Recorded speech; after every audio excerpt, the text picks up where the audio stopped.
បាទខ្ញុំបាទសូមលំអរកាយក៏ដូចជាគោរពនឹងជម្រាបសួរទៅកាន់ពុកម៉ែបងប្អូនលោកគ្នាសូមប្រកុំមកកាន់តម្រុយបាទវៀតណាមសម្រាប់ថ្ងៃទី30បាទខែ7ឆ្នាំ2021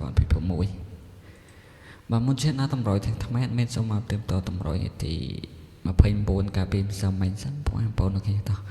ជួយចុច like ក៏ដូចជា subscribe ជួយមើលបានច្រើនៗតើអ្នកគ្នាផងណាបងប្អូនលោកគ្នាបាទ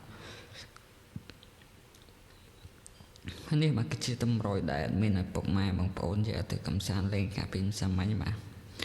ម៉ោង4កន្លះក៏ដូចជាម៉ោង6កន្លះកាលពីម្សិលមិញបាទ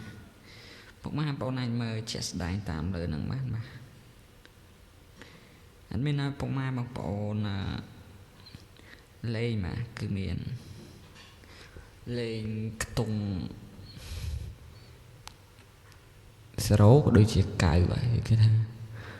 អត់មានចូលទេបាទ0និង9បាទហើយយើងចូលបាទខ្ទង់ចិត្តបាទចិត្តឲ្យចិត្ត8មកចិត្ត6បងប្អូនអ្នកគ្នាបាទ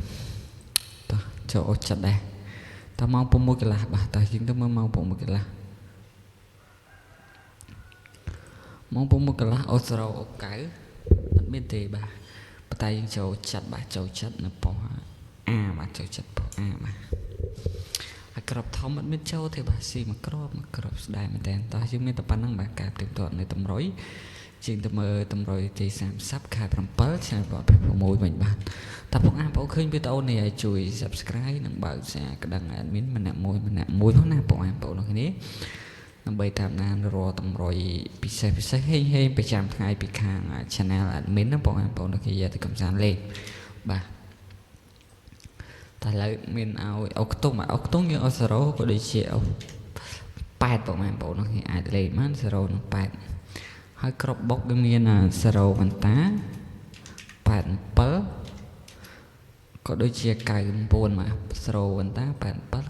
99ហើយក្របធំហើយយើងមាន78គុតនិង455គុណតោះជូនបងប្អូនហេចូលចាំតោះគ្នាអរគុណច្រើនជម្រាបលាបាយហេបាទ